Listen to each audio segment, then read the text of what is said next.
Beberapa saat kemudian terjadilah peperangan sargan besar antara calon arang dan kerajaan.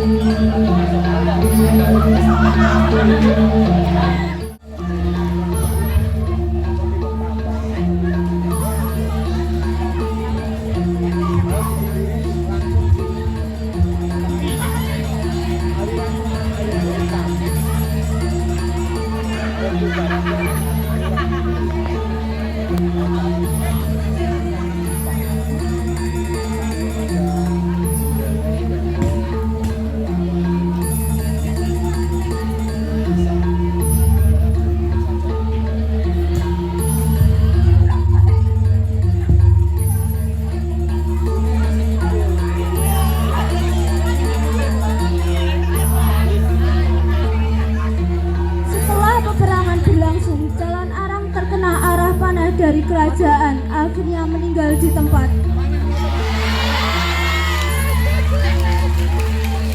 Setelah kejadian selesai dan calon arang meninggal, wabah di desa menghilang dan rakyat beraktivitas kembali.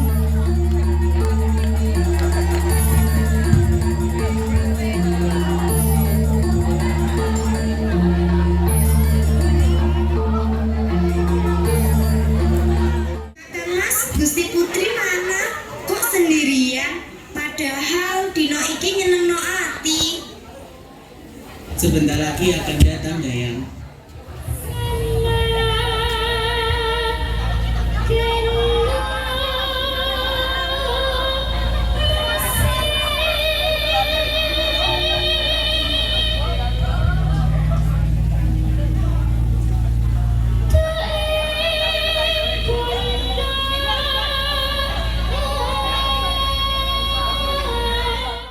Aha, aku beli ide dayang-dayang cukup ini ya.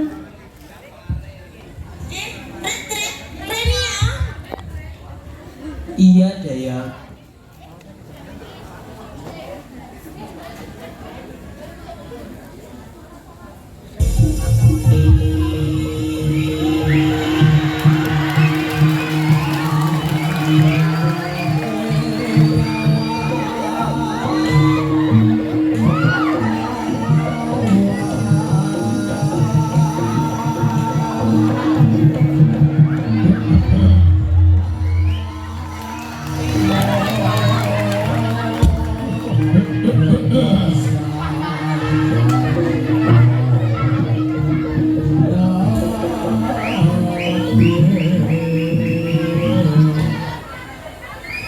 Wong ayu, Dewi Kili Suci, abang datang. Sugeng Prabu Lembusura, ini kerajaan Kediri. Kili Suci, aku tekan kini mung pengen nagih janji. Apa awakmu siap dadi ratu ing negaraku? Iya Prabu, bakal tak tepati janjiku nrimo dadi garwamu. Nanging aku njaluk siji syarat, yaiku gawekno sunyi raksasa sing banyune wangi cukup sewengi wae. Wah, sewengi apa sanggup? Gagelem yo wis. Tenang Pati, menggawe di sumur, jangankan satu sumur. 1000 sumur pun akan kuciptakan hanya untukmu putri. Tapi apa toh? Apa 300 putri? Ya toh, gawe atus putri. Lha putri ambune wangi, ya mesti banyune wangi. Piye to Makde? Hei Dayang, kowe ngomong sesopan ya Prabu Lembusura. Segera tunjukkan kesaktiannya untuk memenuhi syarat yang diminta Dewi Kili Suci. Yo, selego pendaramu bakal tak turuti.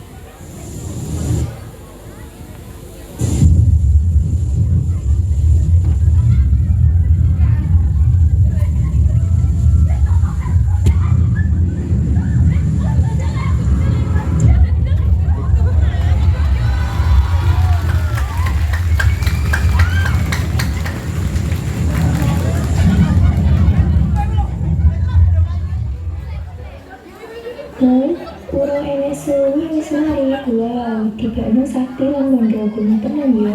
Nanging aku ora percaya banyu kuwi ambune wangi. Yo kita wangi, sewangi dan seharum namamu. Ora, aku ora percaya. Apa sing dhewekmu ora percaya karo aku? Oke, yen ngono coba njupuk ing sumur gaweanmu iku. Maaf Prabu Lembusura, jangan termakan oleh omongan Dewi Trisuci. Bisa jadi itu adalah siasat mereka untuk mencelakai Prabu Lembusura. Wis to, ora apa-apa, tenang wae. Aku iki kan sakti lan mandaguna. Wah wah wah wah wah. Prajurit daya ngelandaki aku, urutan sumur kuwi ngelatung sing ana kerajaan iki.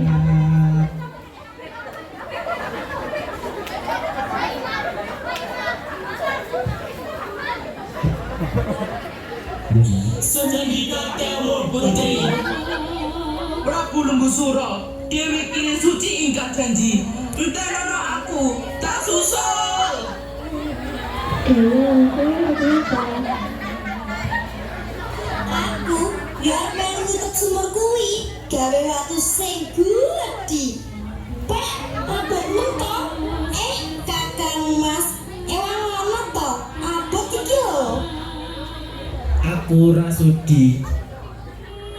Oh alah, rasudi ya wis wong ora keblas.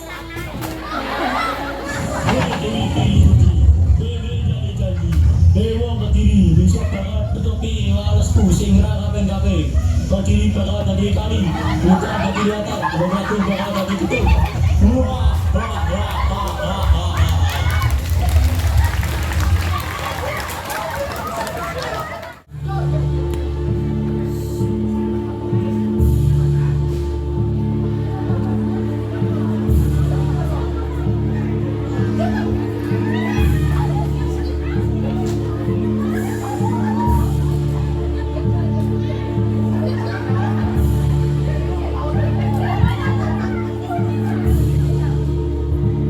Warungnya cantik kok mau gimana?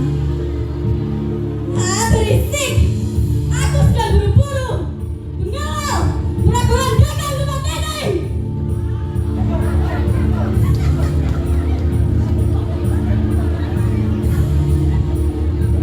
Karena tulus dilonari pertanyaan, akhirnya Tuan Putri itu menyuruh pengawalnya untuk memporak-porandakan tempat itu.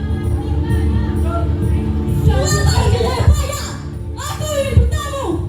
Jadi bukakan pintu ini! Jika pintu ini tak dibukakan, akan kuhancurkan!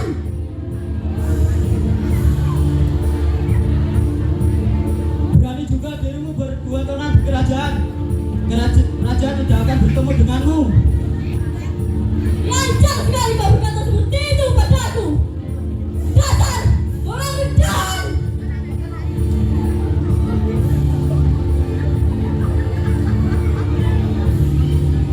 Katakan pada rajamu, jika dia tak datang saya menemuiku, seluruh orang di sini akan bersama dengan orang ini.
Dan sejak itu, arca itu dikenal sebagai tapak gerak.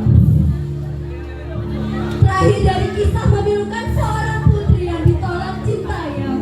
Kisah yang mengajarkan agar tiada sombong, karena di atas langit masih ada langit.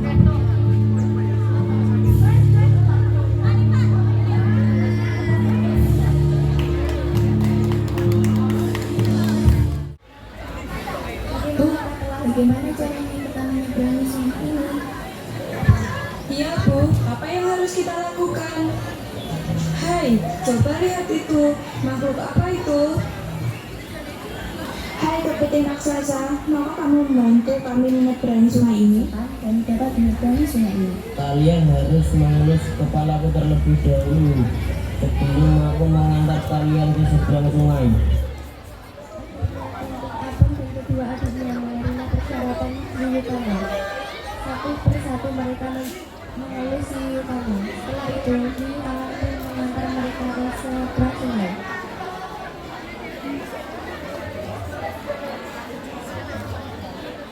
Beberapa saat kemudian, Tuan Kuning tiba-tiba di tepi sungai.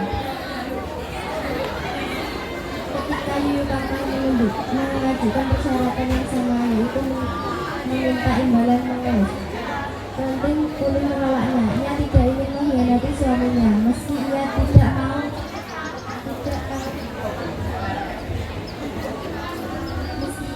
mau memenuhi syarat itu. Ia tetap memaksa si hiu tanah untuk membantunya menyeberangi sungai. Berkali-kali Tuan Kuning memohon, namun kepiting raksasa itu tetap menolak, kecuali Tuan mau memenuhi syarat itu. Tuan Kuning pun mulai habis kesabarannya. Ia segera memukul cambuknya ke sungai, dan seketika itu pula air sungai Bengawan Solo menjadi surut.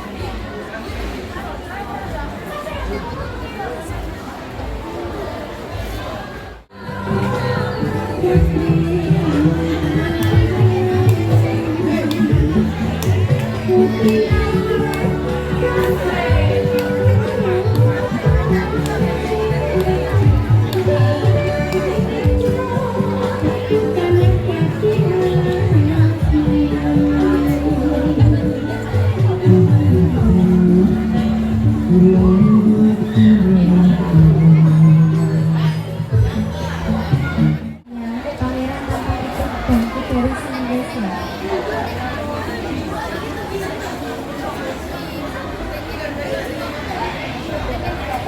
Betapa terkejutnya semua orang yang hadir di tempat itu, terutama dari tangan ketiga putrinya.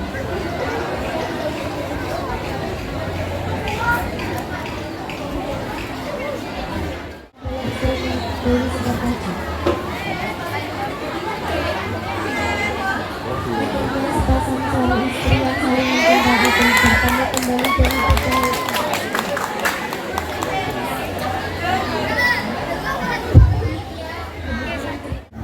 Ada, bisakah kamu membantu saya? Tentu saja bisa, wahai adikku. Apakah Anda bisa membantu saya mencari si ayah yang di belakang kerajaan? Tentu saja, wahai adikku. Apa solusinya, wahai kakakku? Bagaimana engkau menjadi tukang pengamen dan bukan desa dari desa ke desa? Jika itu solusinya maka aku turuti. Tapi apakah Anda bisa menemani saya mencari ibunya yang di belakang kerajaan? Jika itu maumu, wahai adikku, maka akan kuturuti.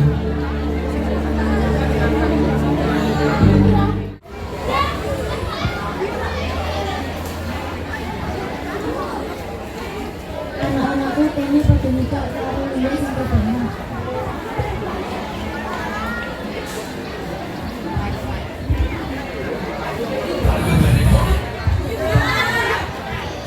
Aku bermimpi apa ya, sampai jadi perkembangan dengan aku.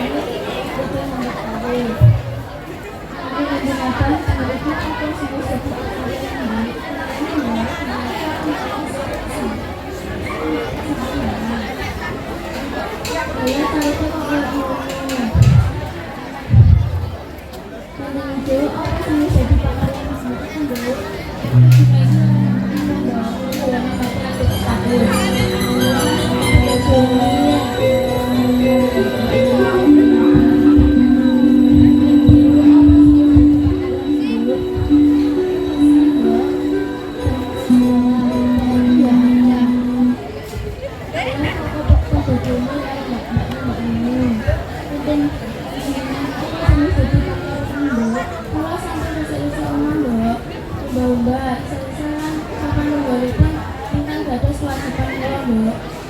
Ini awakmu mbak ini kudu minta adekmu sing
Apa iki kok ambune gak enak?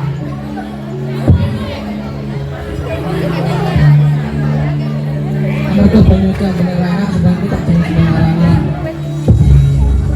Joko Begadung mengejar kedua tamunya sampai di daerah customer. Dari sana, Joko Begadung melanjutkan perjalanan mencari perkakaan orang tuanya.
mengerti. Engkau menginginkan suami yang hebat, sakti, mandraguna, dan tampan. Ayahanda memiliki ide agar engkau segera menikah. Maka diadakan sayembara, dan di sayembara itu bagi siapa laki-laki yang bisa merentangkan busur Kiai Gardayaksa dan mengangkat gong Kiai Sekar Delima, maka ialah yang berhak memperkutik dulu. Prabu Brawijaya memukul gong. Pertanda sayembara dimulai secara bergantian.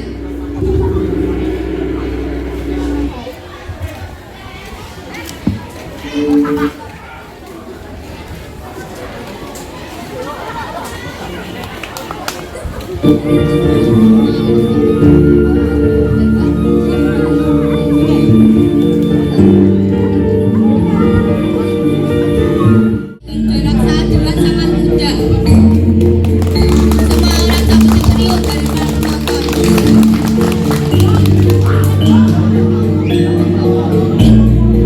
Namun berbeda dengan sang putri, dia nampak sangat cemas karena tidak ingin bersama manusia berkepala lembu. Ketika lembu suro bersiap untuk mengangkat gong Kiai Sekar Delima, semua orang tampak tegang tak berkecuali. Sang putri sangat bingung. Tapi takdir berkata lain, lembu suro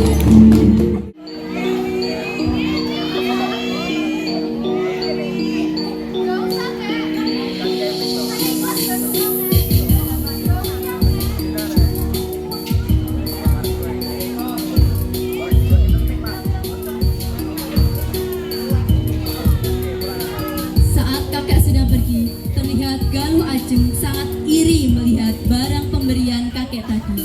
Sehingga terbesitlah di pikiran Galuh Ajeng untuk merebut pemberian kakek tadi dari Galuh Kirana. Wah, bagus juga ya melihat ini. Ya, tapi ini punya aku. Gada ini jadi milik aku ya. Tapi Ajeng itu punyamu.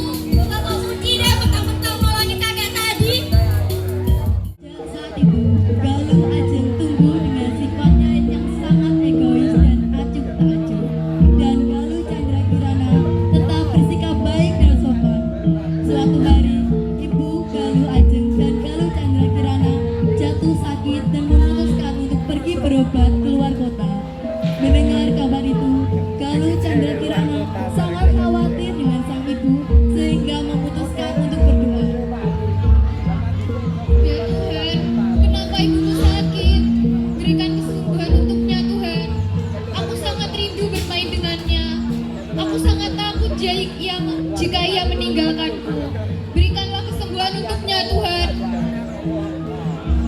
Dan ketakutan paling besar Chandra Kirana pun terjadi.